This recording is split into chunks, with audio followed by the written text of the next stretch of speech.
किनारा, ये बढ़िया कैच है, कैरी हुआ है, कुमार संगकारा यू मिस।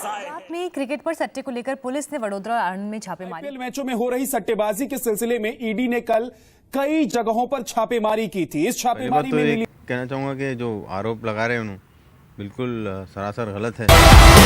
लोगों को पता चलना चाहिए कि इंडिया में क्रिकेट के नाम पे और क्या क्या होता है।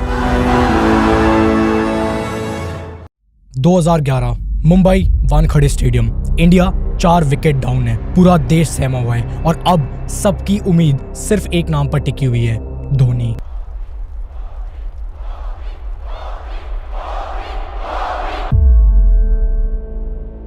नुवान कुलशेखर बॉल डालते हैं और फिर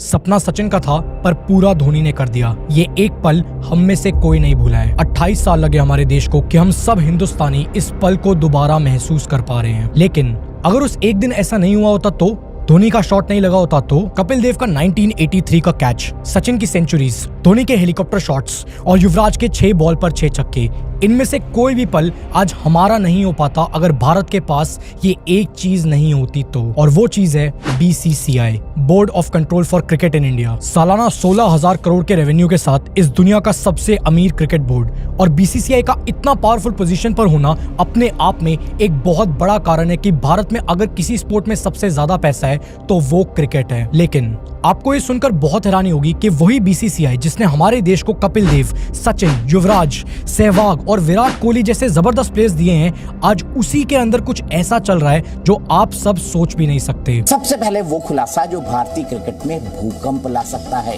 ये खुलासा है इंजेक्शन वाली फिटनेस का। चेतन शर्मा के मुताबिक भारतीय क्रिकेट टीम में फिटनेस के नाम पर इंजेक्शन वाला खेल चल रहा है। वो खुलासा जो टीम इंडिया के खिलाड़ियों की एक ऐसी सच्चाई आपके सामने रख देगा जिसके बारे में आपने अब से पहले नहीं सुना। पर ये सब कुछ हुआ कैसे? आखिर इस सब की शुरुआत कहां से हुई? और सबसे ज्यादा जरूरी कि इंडियन क्रिकेट के बारे में आखिर वो कौन सी ऐसी बातें हैं जिन्हें आपसे अब तक छुपा कर रखा जाता है?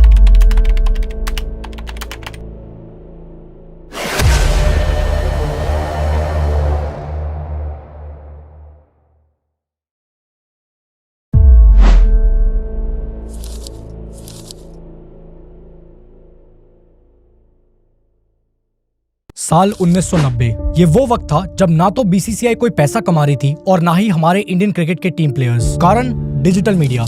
उन दिनों भारत में बहुत ही कम लोग ऐसे थे जिनके यहाँ पर डिजिटल मीडिया की सुविधाएं थी। उन दिनों ज्यादातर लोग क्रिकेट का मजा उठाने के लिए या तो पास वाली दुकान में जाकर मैच देखते थे या फिर मोहल्ले में जाकर जिसके घर पे भी टीवी हुआ करता था वहां जाकर सब लोग साथ मिलकर मैचेस देखा करते थे। और उस वक्त सिर्फ एक ही चैनल हुआ करता था जिसके पास क्रिकेट मैचेस को टेलीकास्ट करने की मोनोपोली थी।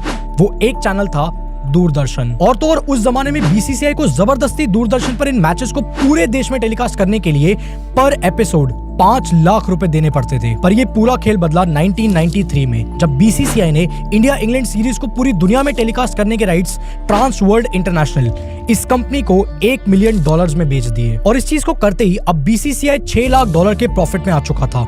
और जैसे जैसे वक्त बीत रहा था भारत में लोगों की जेब में पैसा भी बढ़ रहा था और मार्केट में सस्ते टीवी भी, जिसके चलते साल 2000 आते आते वही दूरदर्शन जो एक जमाने में BCCI से जबरदस्त पैसा लिया करता था, अब इस बारी उन्होंने ही BCCI को 4 साल के लिए इंडियन क्रिकेट को टेलीकास्ट करने के राइट्स 240 करोड़ में खरीदे। और 2008 में पहले IPL सीजन के बाद से BCCI और क्रिकेट प्लेयर्स इन दोनों की मान लो लॉटरी लग गई हो। और आज यही IPL प्लेयर्स इस दुनिया में NBA प्लेयर्स के बाद सबसे ज्यादा सैलरी पाने वाले प्लेयर्स बन चुके हैं। पर ये जो पैसा सैलरी के तौर पर इन प्लेयर्स को दिया जा रहा है, आखिर BCCI ये पैसे कमाती कहां से है? वेल, बहुत ही सिंपल है। ये सारा पैसा इन 6 तरीकों से BCCI की जेब में आता है। सबसे पहला, टाइटल स्पॉन्सर। BCCI के अंडर इंडियन क्रिकेट में जितने भी इवेंट्स होते हैं जैसे कि Ranji trophy, T20 series, test series, इन सभी इवेंट्स में जो सबसे बड़ा एडवर्टाइजमेंट का स्पेस होता है वो जाता है टाइटल स्पॉन्सर को। साल 2015 में पेटीएम ने BCCI को 203 करोड़ रुपए दिए थे अगले 4 साल तक सभी इंडियन मैचेस में टाइटल स्पॉन्सर रहने के लिए। जिसके बाद अगला आता है team sponsorship. Indian cricket team की जो जर्सी होती है उसके ऊपर अलग अलग स्पॉन्सरशिप के स्लॉट्स होते हैं, जैसे कि ये फ्रंट और बैक, ये साइड आर्म और हेलमेट कैप। इन स्लॉट्स को टीम स्पॉन्सरशिप भी कहा जाता है। जैसे साल 2019 से लेकर 2022 में बायजूस ने इंडियन क्रिकेट टीम की स्पॉन्सरशिप ली थी, जिस चीज के लिए उन्होंने 1079 करोड़ रुपए दिए थे बीसीसीआई को। यही कारण है कि इन सभी सालों में आपको जहां भी इंडियन क्रिकेट टीम खेलती हुई दिखी थी, वहां पर आपको बायजूस का लोगो उनकी यूनिफॉर्म पर दिखा होगा। अब अगले पे आते हैं, ऑफिशियल किट स्पॉन्सर्स। ये काफी कम लोगों को पता होगा, लेकिन जो प्लेयर्स की जर्सी होती है और जो प्ले किट होती है, वो भी एक पर्टिकुलर ब्रांड स्पॉन्सर करता है। जैसे ये जर्सी और बैट पर जो नाइकी का लोगो आप देख रहे हो, ना तो ये जर्सी नाइकी ने बनाई है और ना ही ये बैट। यहाँ पर सिर्फ नाइकी का लोगो लगाने के लिए नाइकी ने बीसीसीआई को $60 मिलियन दिए थे। इसके बाद अगला आता है बायलैटरल सीरीज।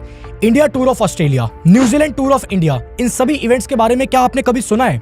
बेसिकली काफी कंट्रीज आपस में क्रिकेट की सीरीज प्ले करती है, और इस सिनेरियो में जहां पर भी इंडियन क्रिकेट टीम इन्वॉल्व होती है, उन सभी इवेंट से आने वाले पैसों में भी बीसीसीआई का एक रेवेन्यू शेयर होता है। अगला सोर्स, इंडियन प्रीमियर लीग यानी कि IPL, advertisements, stadium tickets, franchises, इन सभी से आने वाले जो रेवेन्यू सोर्सेज हैं, उसमें भी बीसीसीआई का एक बहुत बड़ा हिस्सा होता है।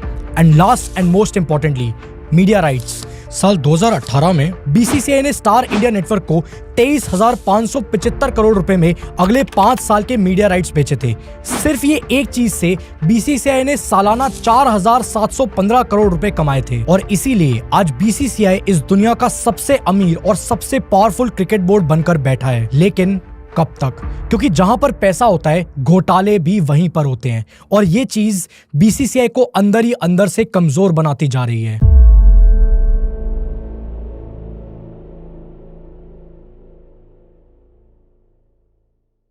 15 फेब 2023 बीसीसीआई के Indian chief selector Chetan Sharma को जी टीवी एक स्टिंग ऑपरेशन में एक्सपोज करती है, जहां चेतन को मजबूरन ये एक्सेप्ट करना पड़ता है कि इंडियन क्रिकेट टीम प्लेयर्स ने 100% फिट बनने के लिए बैंड इंजेक्शंस का भी यूज किया है, और ऐसे इंजेक्शंस जिनको डोपिंग टेस्ट के अंदर पकड़ पाना बहुत ही ज्यादा मुश्किल है। चेतन शर्मा को इससे पहले भी सिलेक्शन कमेटी की चीफ पोजीशन से हटाया गया था। साल 2022 में जब T20 वर्ल्ड कप में कुछ दिक्कतें आई थी, तब उन्हें इस पोस्ट से हटा दिया गया था, लेकिन उन्हें बीसीसीआई द्वारा वापस ले लिया गया। इसी तरह से farmer IPS officer Neeraj Kumar, जो कि साल 2015 से लेकर 2018 तक बीसीसीआई के एंटी करप्शन यूनिट के हेड थे, उन्होंने भी अपनी किताब अ कोप इन क्रिकेट, इसके अंदर बीसीसीआई में कई सारे ऐसे राज खोले हैं जो आप और मेरे जैसे आम लोगों तक कभी पहुंच ही नहीं पाते। उनका ये कहना है कि fixing is just the tip of the iceberg of corruption in cricket, क्योंकि ऐसी कई और सारी चीजें हैं, जैसे कि स्टेट क्रिकेट एसोसिएशन का फंड्स का गलत इस्तेमाल करना। जैसे साल 2015 में सीबीआई द्वारा करी गई इन्वेस्टिगेशन के मुताबिक Jammu and Kashmir cricket association के टॉप ऑफिशियल्स ने जो फंड उनको बीसीसीआई से मिले थे, उसमें से करोड़ों रुपए गायब कर दिए थे। क्रिकेट में मैच फिक्सिंग को रोकना आज अथॉरिटीज के लिए बहुत ही ज्यादा मुश्किल हो गया है। ये सब कुछ आखिर कर कौन रहा है, आखिर हो कैसे रहा है, और फिक्सिंग की कमाई के जो पैसे आते हैं उससे आखिर क्या क्या किया जा रहा है, ऐसे कई सारे सवाल शायद आपके मन में भी खड़े होते होंगे, और ये सभी सवाल मेरे मन में भी आए थे। मैच फिक्सिंग बाहर से देखने में जितनी सिंपल लगती है, उतनी नहीं होती है, और इसमें बहुत सारे प्लेयर्स का हाथ होता है। इनफैक्ट मुझे जब मैच फिक्सिंग को और ज्यादा गहराई से समझना था, तब मैंने cricket match fixing in India Kuku FM के ऊपर इस ऑडियो बुक की हेल्प ली थी, क्योंकि इस ऑडियो बुक में मैच फिक्सिंग की वो सारी डिटेल्स हैं जो हम सब लोगों से छुपा कर रखी जाती है। और अगर आप भी मैच फिक्सिंग की डिटेल्स को और ज्यादा गहराई से समझना चाहते हो, तो आप भी कुकू एफएम पर जाकर इस ऑडियो बुक को सुनकर उन गहराइयों को समझ सकते हो। और क्योंकि आपने इस वीडियो पर क्लिक किया और आप यहां तक आ चुके हो, तो मेरा भी कुछ बनता है। इसलिए अगर आप मेरा कूपन कोड ADI50 यूज करते हो, तो आपको अपने कुकू एफएम के पहले मंथ के सब्सक्रिप्शन के ऊपर 50% का डिस्काउंट मिल जाएगा। सिर्फ ₹49 में आपको एक ऐसा मौका मिल रहा है जहां पर आप 10,000 से भी ज्यादा ऑडियो बुक्स और शोज में दी गई नॉलेज को ले सकते हो। सो अगर आपको भी कम पैसे खर्च करके अपनी नॉलेज को एक नेक्स्ट लेवल पर लेकर जाना है, तो आप भी कुकू एफएम के ऐप को अभी डाउनलोड करके मेरा कूपन कोड ADI50 यूज करते हुए अपनी जर्नी को स्टार्ट कर सकते हो। इस ऐप का लिंक मैंने आप सब लोगों के लिए नीचे डिस्क्रिप्शन और कमेंट बॉक्स के अंदर डाल दिया है। मैच फिक्सिंग, हम सबको क्रिकेट के अंदर सिर्फ ये एक ही चीज गलत नजर आती है, पर मैं आपको बता दूं कि इस सब के अलावा भी क्रिकेट के अंदर बहुत सारी ऐसी गड़बड़ चल रही है जिसके बारे में लोग बात तक नहीं करते। एज फ्रॉड, यानी कि अपनी उम्र को गलत बताना। भारतीय क्रिकेट के अंदर हर लेवल पर इस चीज को देखा जा रहा है। एक रीसेंट एग्जांपल को अगर पकड़ा जाए, तो साल 2019 में राशिक सलम, जम्मू कश्मीर के एक फास्ट बॉलर ने अपनी बर्थ सर्टिफिकेट पर अपनी उम्र गलत बताने की वजह से 2 साल तक का बैन करवा लिया था। और ये एक नहीं है, ऐसे कई सारे किस्से हैं। प्रिंस रामनवास यादव, जिन्हें साल 2019 में बैन किया जाता है अपनी 1996 की डेट ऑफ बर्थ को साल 2001 बताने के लिए। अंकित बवाने, इन्हें भी झूठी डेट ऑफ बर्थ बताने की वजह से साल 2019 में अंडर 19 वर्ल्ड कप की कैप्टन पोस्ट से हटाकर बैन कर दिया गया था। मनजोत कालरा, जिन्हें साल 2018 में दिल्ली डेयरडेविल्स की तरफ से खेलने का मौका मिलता है, वो उनके एक भी मैच में दिखाई तक नहीं देते। क्यों? क्योंकि दिसंबर 2019 में जाकर ये खुलासा होता है कि उन्हें अपनी एज फॉर्ज करने की वजह से हटा दिया गया था। पर कहानी यहाँ खत्म नहीं होती दोस्तों, बल्कि यहाँ से तो एक्चुअली में बीसीसीआई के सफर की शुरुआत होती है।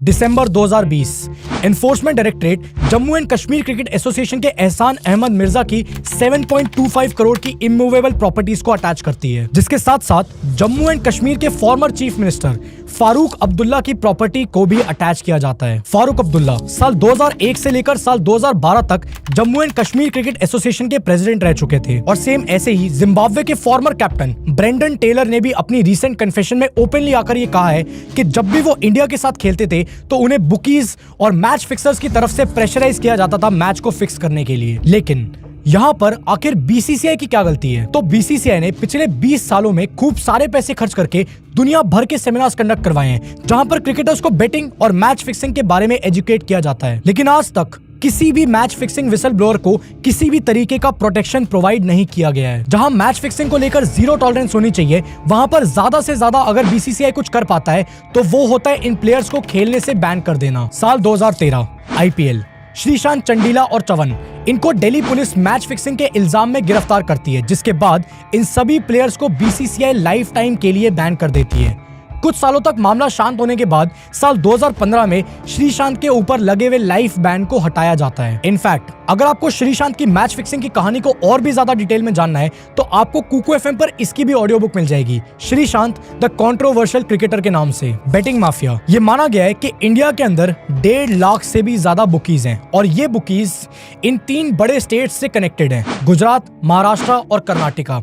और यहाँ पर इन सारी के सारी बुकीज को सबसे ऊपर से कंट्रोल करता है अंडरवर्ल्ड और टेररिस्ट ऑर्गेनाइजेशंस। अक्टूबर 2021 बीसीसीआई दुनिया भर से इन्वेस्टर्स को इनवाइट करती है कि वो आए और आईपीएल में लॉन्च होने वाली गुजरात टाइटंस और लखनऊ सुपर जायंट्स की फ्रेंचाइजी में इन्वेस्ट करे। लखनऊ सुपर जायंट्स को संजीव गोयनका का आरपीएसजी ग्रुप 7,090 करोड़ रुपए में खरीदता है, पर वहीं पर गुजरात टाइटंस को एक British private equity investment firm CVC capital partners 5,625 crore में खरीदती है। लेकिन सीवीसी कैपिटल पार्टनर्स की असलियत पर शायद ही आप में से किसी का ध्यान गया होगा। ये कंपनी दुनिया भर के स्पोर्ट्स बेटिंग इवेंट्स और गैम्बलिंग कंपनीज में मेजॉरिटी स्टेक होल्डर है। साल 2014 में इस कंपनी ने स्काई बेट, जो कि एक बेटिंग और गैम्बलिंग कंपनी है, उसमें 80% का स्टेक एक्वायर किया था। इससे पहले साल 1999 में इस कंपनी ने विलियम हिल, जो कि यूनाइटेड किंगडम का सबसे बड़ा बुकी है, उसको एक्वायर किया था। और फिर साल 2003 में इन्होंने आईजी ग्रुप को, जो कि यूके का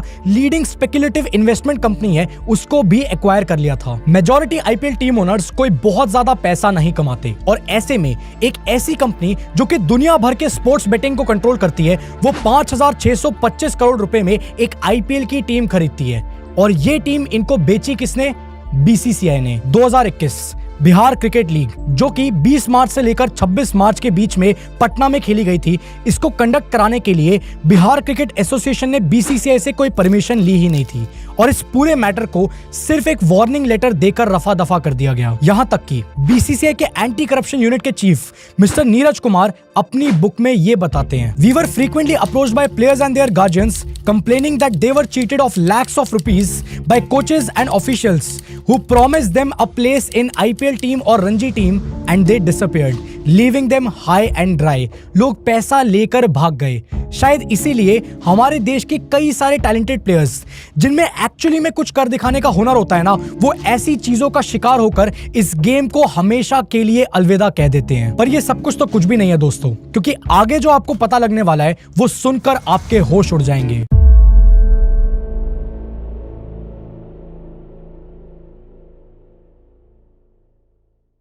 जब मौसम बदल रहा होता है तो काफी सारे क्रिकेटर्स को सोर थ्रोट की प्रॉब्लम होती है।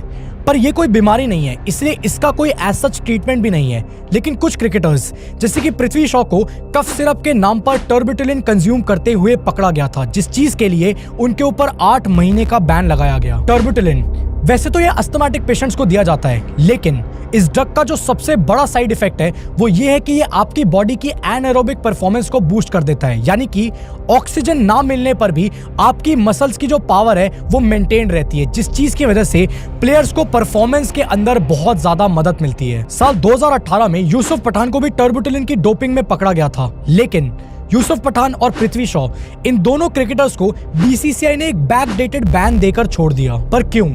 आखिर इन सारी चीजों को इतना लाइटली क्यों लिया जाता है?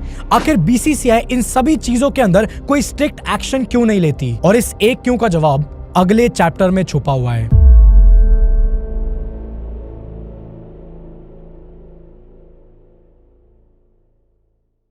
साल 2015 में लोधा कमेटी ने बीसीसीआई को ये रिकमेंडेशंस दिए थे कि किसी भी पब्लिक सर्वेंट को बीसीसीआई में या फिर पूरे इंडियन क्रिकेट में किसी भी तरीके की एडमिनिस्ट्रेटिव पोजीशन नहीं मिलनी चाहिए।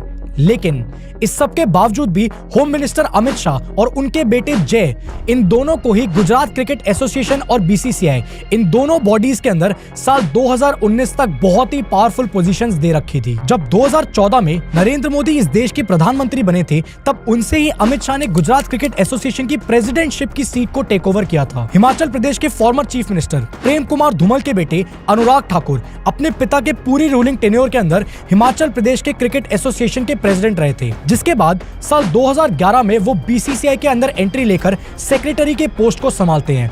और ठीक 4 साल के बाद बीसीसीआई प्रेसिडेंट जगमोहन दालमिया की डेथ होते ही साल 2015 में उन्हें बीसीसीआई का प्रेसिडेंट बना दिया जाता है। लेकिन प्रेसिडेंट बनने के 2 साल के अंदर अंदर ही उन पर कई स्पॉट फिक्सिंग में इन्वॉल्व होने के आरोप लगाए गए थे। और फाइनली 2017 में सुप्रीम कोर्ट ने एक लैंडमार्क जजमेंट सुनाई और अनुराग ठाकुर को प्रेसिडेंट की पोस्ट से हटा दिया गया था। और ये देखकर सबको लगा कि इंसाफ सच में होता है।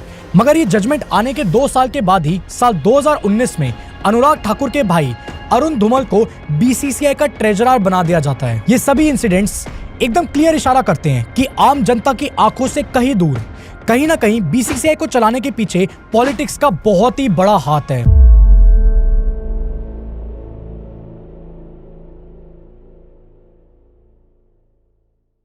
अब ये सब कुछ जानने के बाद, इस पूरे सफर को इतनी गहराई से समझने के बाद, सबसे बड़ा सवाल जो हमारे सामने आकर खड़ा होता है वो ये है कि क्या हमें बीसीसीआई के ऊपर भरोसा करना भी चाहिए या नहीं। सो देखो, इससे पहले कि आप किसी डिसीजन पर पहुंचो, जो सबसे इंपॉर्टेंट बात है वो ये है कि आपको एज एन इंडिविजुअल हर चीज के दोनों पहलू पता होने चाहिए। ये बात एकदम सच है कि बीसीसीआई बहुत सारे मामलों में गलत है, जहां एक्शन लेना चाहिए था वहां पर नहीं लेती है। मगर इस सब के पीछे आज जो हम सबके लिए सबसे ज्यादा गर्व की बात है वो ये है कि बीसीसीआई आज इस दुनिया का सबसे अमीर और सबसे ज्यादा पावरफुल क्रिकेट बोर्ड है। और हम सब इस बात को माने या ना माने, लेकिन आज अगर हमारे देश में क्रिकेट इस लेवल तक पहुंच पाया है, इतने सारे क्रिकेटर्स अगर इतना पैसा कमा पा रहे हैं, दूसरी कंट्री से प्लेयर्स हमारी कंट्री में खेलने आ रहे हैं, तो इन सारी चीजों का क्रेडिट भी बीसीसीआई को ही जाता है। बाकी अगर आपको मैच फिक्सिंग और श्रीशांत के साथ हुई हुई घटनाओं के बारे में और ज्यादा गहराई से समझना है, तो आप कुको एफएम के ऊपर